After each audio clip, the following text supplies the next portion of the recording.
400 पार करना है तो यह वीडियो आपके लिए है। यदि आप बिहार बोर्ड और 10वीं के छात्र हैं और बिहार बोर्ड 10वीं में आपको 400 प्लस करना है तो इस चैनल को सब्सक्राइब करो और यह वीडियो अच्छा लगे तो इस वीडियो को अधिक से अधिक शेयर करो। तो चलिए शुरू करते हैं। इकोनॉमिक्स चैप्टर 5 है, गेस क्वेश्चन पढ़ेंगे।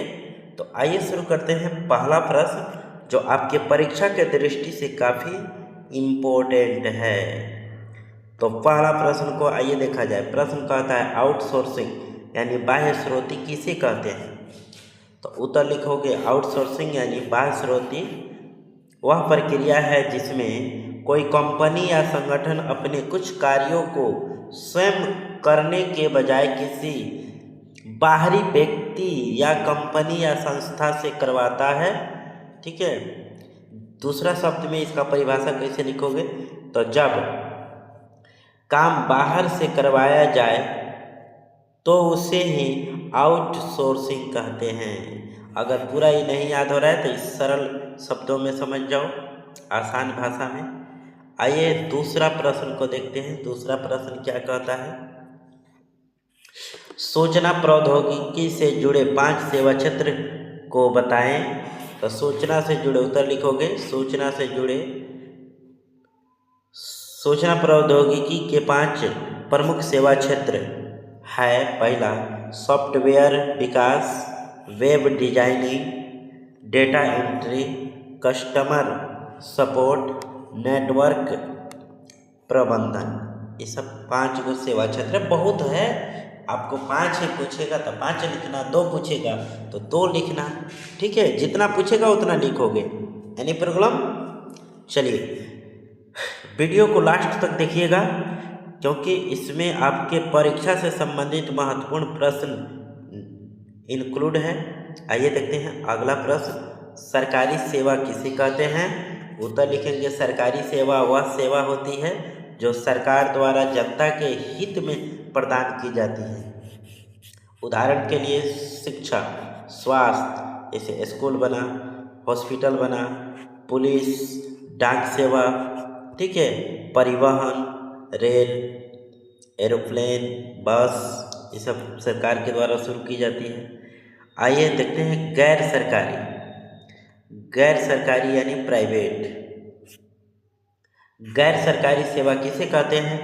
तो उत्तर लिखेंगे गैर सरकारी सेवा किसे कहते हैं। तो उत्तर लिखना जब कोई सेवा सरकार नहीं बल्कि प्राइवेट यानी निजी क्षेत्र देता है उससे गैर सरकारी सेवा कहते हैं। उदाहरण के तौर पर निजी स्कूल, प्राइवेट स्कूल, निजी हॉस्पिटल यानी निजी अस्पताल, प्राइवेट बैंक, कोचिंग सेंटर, ठीक है, इत्यादि।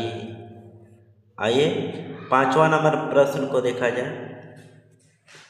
5वां नंबर आपके परीक्षा के दृष्टि से काफ़ी इम्पोर्टेंट प्रश्न है, काफ़ी इम्पोर्टेंट। यदि आप बिहार बोर्ड के और 10वीं के छात्र हैं तो इस चैनल से जुड़ जाओ, अभी से पढ़ाई स्टार्ट कर दो तो 400 पार। लास्ट में पढ़ के क्या करोगे, पास करोगे।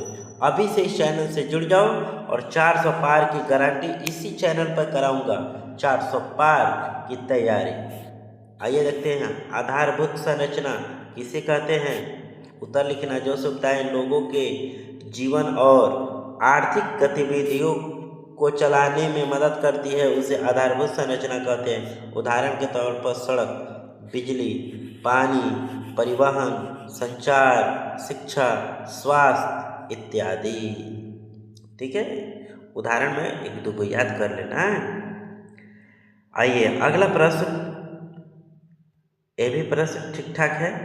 प्रश्न कहता है रोजगार और सेवा में क्या संबंध है। तो उत्तर लिखना सेवा कार्य है, सेवा क्या है, कार्य है, और उसी कार्य से मिलने वाली आय रोजगार है। सेवा क्या है, कार्य है, और उसी कार्य को करने से मिलने वाली आय यानी रुपया क्या है, रोजगार है। जहाँ सेवा होगी वहीं रोजगार के अवसर भी पैदा होंगे। उदाहरण के तौर पर समझते हैं, शिक्षक पढ़ाते हैं, सेवा है, उन्हें वेतन मिलता है, रोजगार है। ठीक है, दूसरा एग्जाम्पल, डॉक्टर इलाज करते हैं, सेवा है। उन्हें आय मिलता है, रोजगार है। समझ गए? तो चलिए आगे 7 नंबर प्रश्न को देखते हैं। प्रश्न नंबर 7 प्रश्न कहता है आर्थिक संरचना का क्या महत्व है? तो उत्तर लिखना। आर्थिक संरचना किसी देश के विकास, उत्पादन और रोजगार के स्तर को निर्धारित करती है। यह अर्थव्यवस्था को सुचारू रूप से चलाने और लोगों के जीवन स्तर को सुधारने में सहायक होती है। ठीक है, इतना शानदार आपको आंसर क्वेश्चन यहाँ पर मिल रहा है। आप पूरे यूट्यूब पर खोजोगे ऐसा नहीं मिलेगा। अपने भाषा में आप इसे रट्टा मार सकते हो आसानी से, इसलिए इसका नोट्स बना लो और नोट्स बनाने के बाद इसे याद करो। अभी से 400 पार करने के लिए इस चैनल से जुड़े रहो। मैं गारंटी देता हूँ आपका 400 पार आएगा। ठीक है, कितना हूँ आप कमज़ोर हो, आपको सभी विषय मिलेगा, टेंशन मत लो। सभी विषय, सिर्फ आप वीडियो को लाइक करिए जिससे पता चले आप देख रहे हैं। ठीक है, ऐसा ना हो जो पढ़ रहा है लाइक कर देने से आपका कुछ नहीं होगा। लाइक करिए, इससे पता चलता है कि आपको अच्छा लग रहा है। ठीक है, मंदी का असर भारत में क्या पड़ा? उत्तर लिखेंगे। मंदी के कारण उद्योग और व्यापार में गिरावट आई तथा रोजगार के अवसर कम हुए।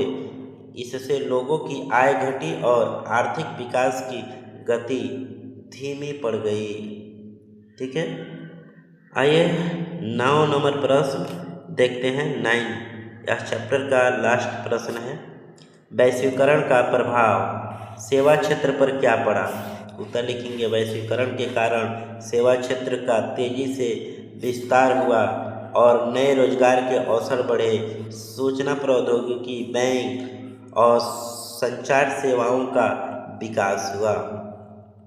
इस प्रकार के वीडियो देखने के लिए आप इस चैनल को सब्सक्राइब करो, इस वीडियो को लाइक करो और अधिक से अधिक इस वीडियो को शेयर करिए। फिर मिलते हैं अगले वीडियो में। धन्यवाद।